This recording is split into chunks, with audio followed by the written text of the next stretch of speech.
Bonjour à tous et bienvenue sur ma chaîne. J'espère que vous allez tous bien, que la rentrée se passe bien.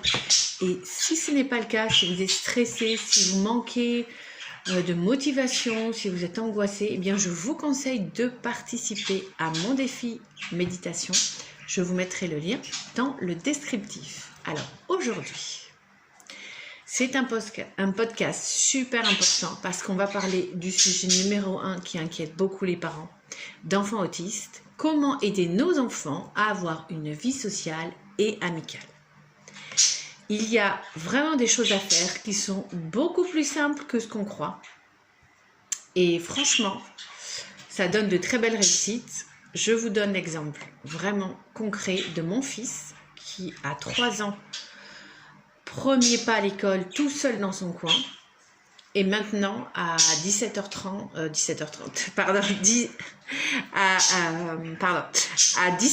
et demi, eh bien, figurez-vous que non seulement il a une vie sociale, amicale, il a des amis, donc là, depuis 3 ans, voilà. Une vie sociale, amicale totalement autonome.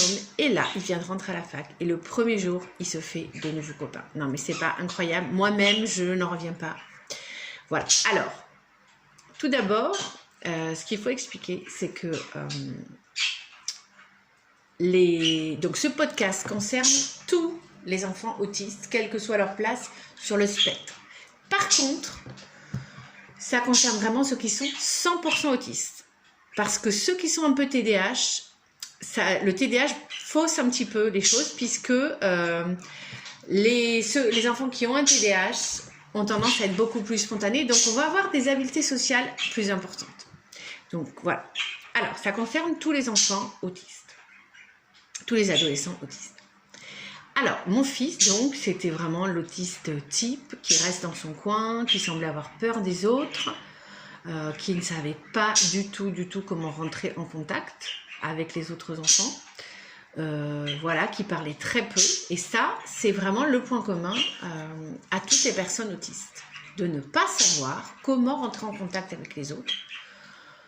Et alors, si on ne sait pas comment rentrer en contact avec les autres, vous imaginez, se faire des amis, ça paraît quelque chose, voilà, d'assez improbable.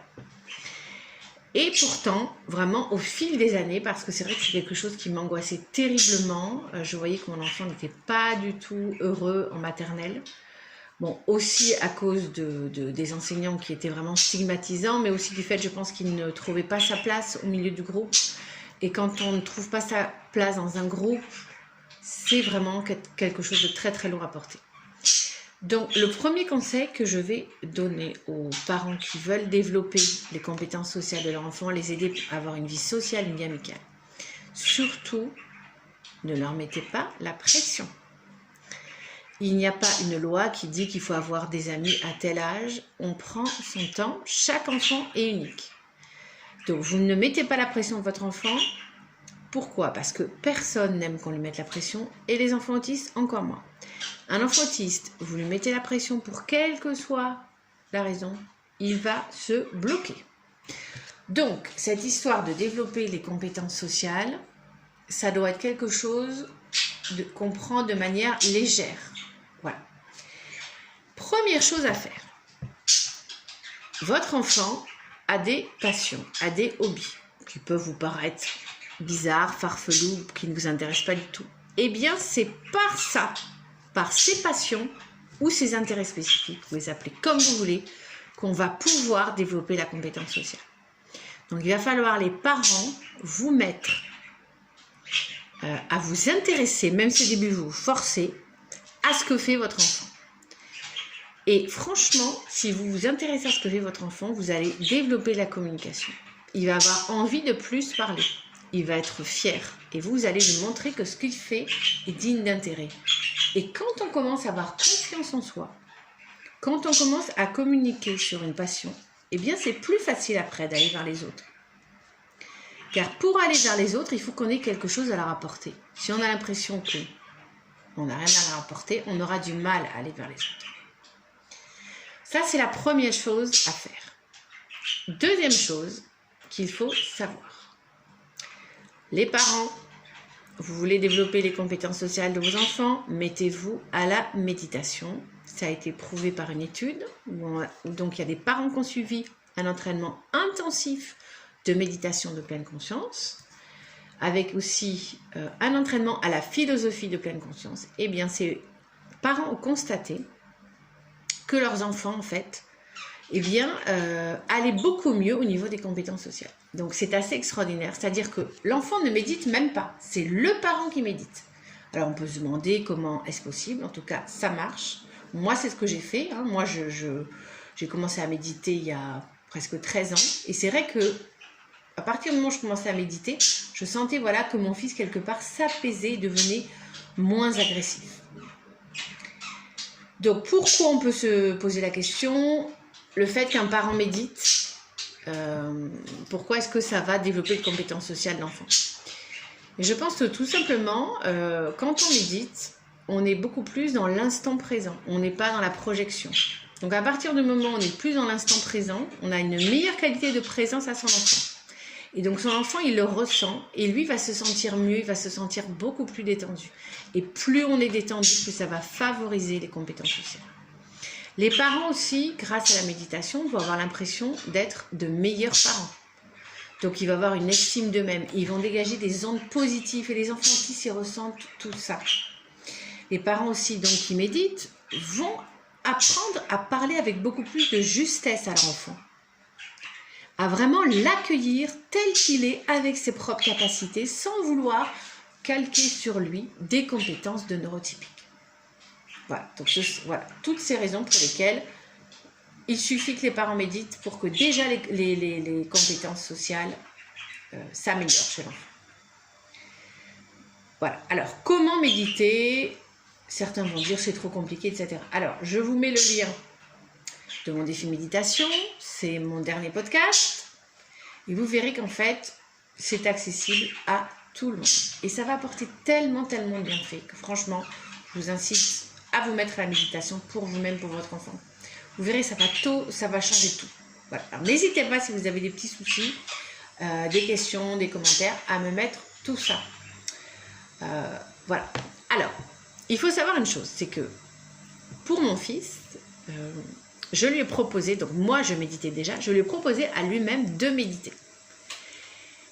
Et d'ailleurs, mon défi méditation est tout à fait accessible aux adolescents. Donc dès l'adolescence, vous pouvez proposer à votre enfant autiste de méditer.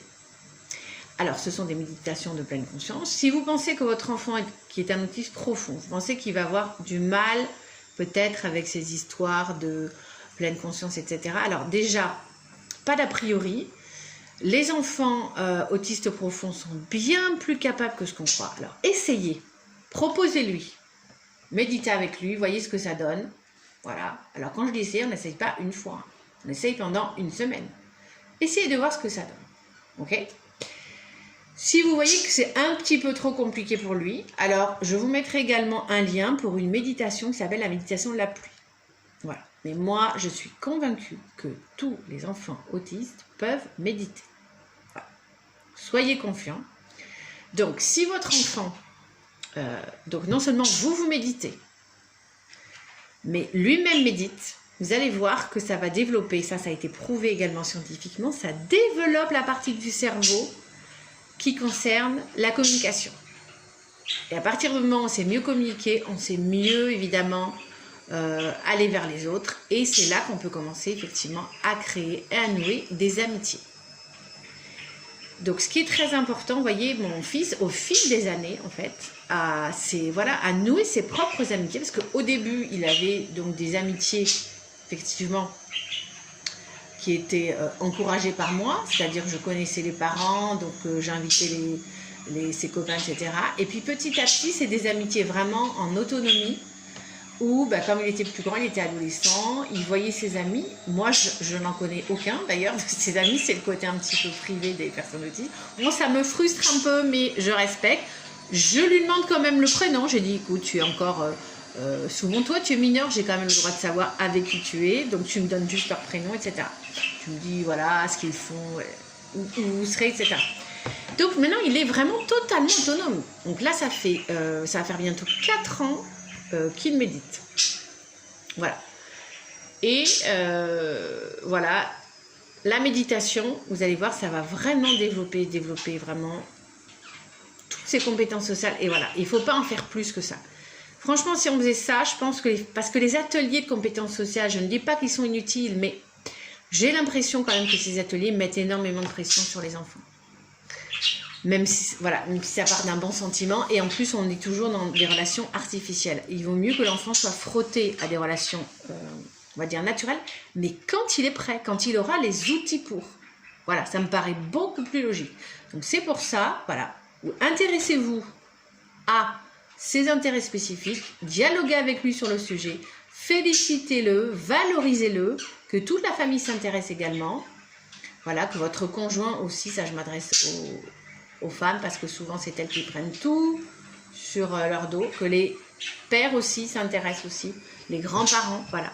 Valorisez votre enfant et puis vous-même méditez, vous serez vraiment un parent beaucoup plus présent, beaucoup plus stable, beaucoup plus serein et ça va détendre à fond votre enfant et proposez-lui la méditation. Voilà, donc si vous faites ça et surtout, il n'y a pas, voilà, on ne se fixe pas non plus de date limite, c'est-à-dire que les amitiés se feront, chaque enfant étant différent, chaque enfant est à son rythme. Voilà. Donc franchement, si vous faites ça, vous allez voir les merveilles se passer. Alors n'hésitez pas à justement me donner vos retours d'ici quelques mois si vous avez mis en place tous ces conseils. Voilà. Je vous embrasse, je vous souhaite une super journée et je vous dis à très bientôt. Et avant de partir, si vous avez aimé, merci de liker, très très important pour me faire remonter sur YouTube. Merci de partager. À très bientôt. Ciao les super parents.